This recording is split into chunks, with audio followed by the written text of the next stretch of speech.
আজকের গল্প তবু ভালোবেসে। লেখনীয় গল্প পাঠে আইভি দে চক্রবর্তী। পর্ব 6। গল্পটি ভালো লেগে থাকলে প্লিজ লাইক ও কমেন্টস করতে ভুলবেন না। চ্যানেলটি সাবস্ক্রাইব করে আরও ভালো ভালো গল্প লেখায় উৎসাহ দিন। আজ সন্ধে থেকেই যদিও শ্রীয়ের জ্বরটা একটু কমই আছে, 100 ডিগ্রির ওপরে ওঠেনি আর, কিন্তু পরপর 3 দিন জ্বর সর্দি কাশিতে ভোগার ফলে মুখে তার রুচি নেই একদম। বলতে গেলে প্রায় কিছুই সে খেতে পারছে না। তাও সে ভালোবাসে বলে মা আজ ডিনারে তার জন্য চিকেন রেজালা ও পরোটা বানিয়েছে। তার সবচেয়ে প্রিয় ডিশ চিকেন রেজালা। তাই মা জোর করাতে সে আজ ডাইনিং টেবিলে সবার সঙ্গে গিয়ে খেতে বসেছিল। তাও চেষ্টা করে 1.5খানা পরোটা সে আজ চিকেন রেজালা দিয়ে খেয়েছে। কথায় বলে পেটের সাথে মানুষের মনের সরাসরি সম্পর্ক আছে। তার উপরে এই 3 দিন বলতে গেলে সে প্রায় কিছুই খায়নি, শুধু চিকেন স্টু আর ফলের উপরেই ছিল। 3 দিন পরে পেট ভরে খেয়ে তার মনটাও যেন একটু ভালো লাগছে এখন। বেসিনে হাত মুখ ধুতে ধুতেই শুনতে পায় তার ফোন বাজছে। এদিক ওদিক তাকিয়ে ফোনটা খুঁজে না পেয়ে বোঝে ফোনটা সে ঘরেই ফেলে এসেছে। ঘড়িতে এখন 10টা বাজে 10। এখন আবার কে ফোন করলো? নিশ্চয়ই দিশা হবে। শ্রী তাড়াতাড়ি ঘরের দিকে পা বাড়ায়। ইউনিভার্সিটিতে কি হচ্ছে না হচ্ছে সে খবর জানার আগ্রহ তারও কিছু কম নয়, যদিও দিশার সামনে বেশি আগ্রহ প্রকাশ করে না সে। যথাসম্ভব নির্লিপ্ত থাকারই চেষ্টা করে সে। সেদিনে সেই ঘটনার পর থেকে দিশা নিজেও তার হঠাৎ সেদিন কেঁদে ফেলার কারণটা তার পেট থেকে বের করার নানা রকম চেষ্টাই এই কদিন ধরে করে গেছে। কিন্তু সেই বা কি জবাব দেবে? এই কথার উত্তর কি তার নিজের কাছেই আছে?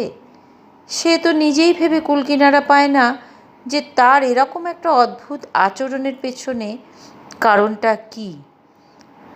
হ্যাঁ, অনর্ঘ্য তার সাথে ক্রমাগত লুকোচুরি খেলতে থাকায়, তাকে দেখে দৌড়ে পালিয়ে যাওয়ায় সে নিজেকে অপমানিত বোধ করেছিল ঠিকই, কিন্তু একথা তো সত্য যে তার থেকে অনেক বেশি অপমান সে নিজে অনর্ঘ্যকে করেছে, এবং সেটা বিনা কারণে। আর সেজন্যেই সে তার কাছে ক্ষমা চাওয়ার সুযোগ খুঁজছিল। কিন্তু তার এমন স্বভাব, ক্ষমা চাইতে গিয়েও সে প্রকারান্তরে সেদিন আরেক প্রস্থ অপমানই করে এসেছিল ছেলেটাকে। সত্যিই তো, তার এত কথার উত্তরেও তো অনর্ঘ্য তাকে কিছুই বলেনি, যদিও কিছু বলার সুযোগ সে দেয়নি তাকে। সে যখন রেগে যায় সামনের ব্যক্তিকে কিছু বলার সুযোগ দেয়ও না সে। দিশা ঠিকই বলে, তার এই চণ্ডাল রাগই কোন দিন একটা বড় বিপদ ডেকে আনবে। শ্রী মনে মনে ঠিক করে, না, নিজেকে কন্ট্রোল করতে শিখতে হবে এবার। কথায় কথায় এভাবে রেগে গেলে চলবে না। তার জন্য আশেপাশের লোক, এমনকি তার বাড়ির লোকও অপ্রস্তুত হয়ে পড়ে। নিজের এই স্বভাবটা এবার তাকে পাল্টাতেই হবে।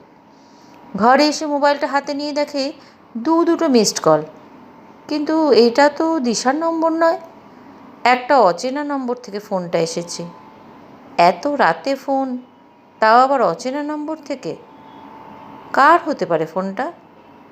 তার হঠাৎ মনে পড়ে বিকেলে দিশা ফোনে বলছিল যে আজ নাকি অনর্ঘ্য নিজে থেকে এগিয়ে এসে ওর সাথে কথা বলেছে। আবার নাকি শ্রী কেন কলেজে যাচ্ছে না সে বিষয়েও প্রশ্ন করেছে। অবাক কাণ্ড! যে ছেলে এই 3 মাস ধরে তাকে সম্পূর্ণভাবে এড়িয়ে চলেছে, সে হঠাৎ তার সম্পর্কে খোঁজ নিচ্ছে কেন? তাহলে কি সেদিনের ওই কেঁদে ফেলাটাই মূল কারণ? শ্রীও বেশ কৌতূহল নিয়ে দিশাকে জিজ্ঞেস করেছিল যে তারপর কি হলো, তুই কি বললি?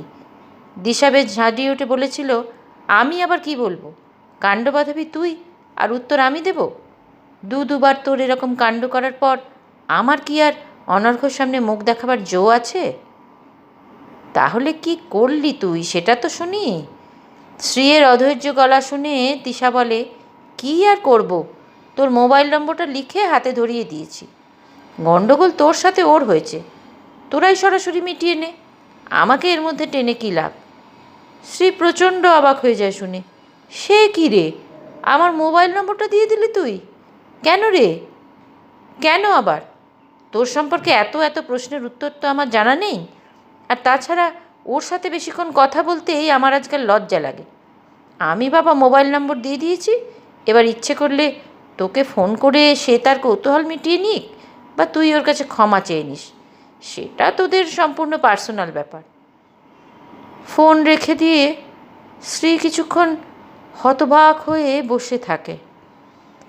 দিশাও যে তার উপর এতটা রেগে যাবে সে বুঝতে পারেনি। বিকেলের কথোপকথন মনে পড়ায় তার মনে হতে থাকে, তাহলে এই নম্বরটা অনর্ঘরই নয় তো? সেই হয়তো দিশার কাছে নম্বর পেয়ে তাকে ফোন করেছে। কিন্তু তারই বা হঠাৎ কেন ফোন করার ইন্টারেস্ট হবে সে ভেবে পায় না। হয়তো হয়তো দিশার কাছে শুনেছে সে অসুস্থ, সেই জন্যেই সে ফোন করেছে। তার মন যেন কেমন বলতে থাকে এটা অনর্ঘরই ফোন নাম্বার। ঘুরিয়ে ফোন করবে কি না ভাবতে ভাবতেই আবার তার ফোনে রিং হতে শুরু করে। শ্রী মোবাইল হাতে নিয়ে দেখে, হ্যাঁ, সেই নম্বরটাই। রাত এখন 10:05। ফোনটা ধরা উচিত কি না তা নিয়ে দ্বিধায় পড়ে যায় সে। ফোনটা যদি অনর্ঘর না হয়, তবে যার ফোনই হোক, বারবার ফোন করছে যখন নিশ্চয়ই জরুরি কোনো দরকারও হতে পারে, অন্য কোনো সমস্যাও তো হতে পারে। ফোনটা ধরবে কি ধরবে না এসব 7-5 ভাবতে ভাবতে ফোনটা রিসিভই করে ফেলে সে। হ্যালো বলতেই ওপাশ থেকে একটা উদ্বিগ্ন গলার স্বর শোনা যায়। শুভশ্রী বলছো? আমি অনর্ঘ। শ্রী একটু থমকে গিয়ে আস্তে করে বলে, হ্যাঁ বলছি। অনর্ঘ ততোধিক উদ্বিগ্ন স্বরে বলে, শরীর কি বেশি খারাপ নাকি? এতক্ষণ ফোনটা ধরছিলে না কেন? আমি এর আগেও 2বার ফোন করেছিলাম। অনর্ঘর তার জন্য এত উদ্বেগ ভরা কণ্ঠ শুনে শ্রীয়ের মনটা যেন অদ্ভুত এক প্রশান্তিতে ভরে ওঠে। সে খুব শান্ত স্বরে বলে, আমি খেতে গেছিলাম, ফোনটা ঘরে ছিল, তাই শুনতে পাইনি। ও তাই বলো? আমি তো রীতিমতো চিন্তায় পড়ে গেছিলাম। দিশার কাছে শুনলাম তোমার শরীর খুব খারাপ, জ্বর সর্দি কাশি বাঁধিয়ে বসে আছো। সেদিন যাওয়ার সময় নিশ্চয়ই বৃষ্টিতে ভিজেছিলে, তাই না?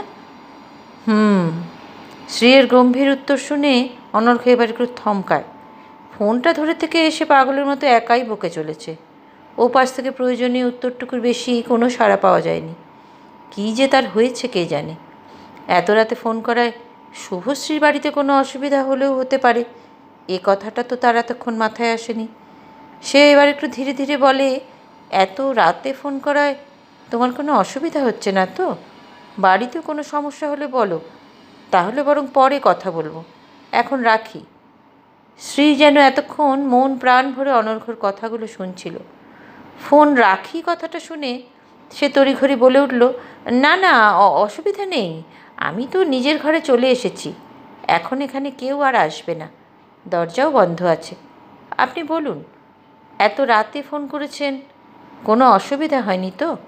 আপনি ঠিক আছেন তো? অনর্ঘ হেসে ফেলে, আরে না না, আমি একদম ঠিক আছি। আসলে দিশার কাছে শুনলাম যে তুমি খুব অসুস্থ, তারপর পরপর 3 দিন ইউনিভার্সিটি কামাই। এই 3 মাসে তোমাকে কখনো অ্যাবসেন্ট হতে দেখিনি তো আমি, তাই ভাবলাম শরীরটা তাহলে হয়তো একটু বেশিই খারাপ। নিজেকে কেমন অপরাধী লাগলো।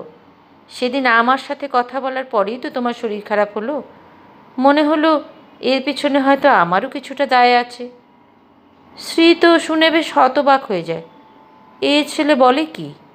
ঝাড় তো সে নিজেই খেলো বসে বসে শ্রীয়ের কাছে, তাহলে তার শরীর খারাপের জন্য অনর্ঘ কেনই বা দায়ী করছে নিজেকে? শ্রী তাড়াতাড়ি বলে ওঠে, না না, আপনি কেন দায়ী হতে যাবেন? দোষ তো আমারই ছিল, আমি সরি। ক্ষমা চাইতে গিয়ে উল্টে আপনাকে আরও 4টে কথা সেদিন আমি শুনিয়ে দিয়েছি খামোকা।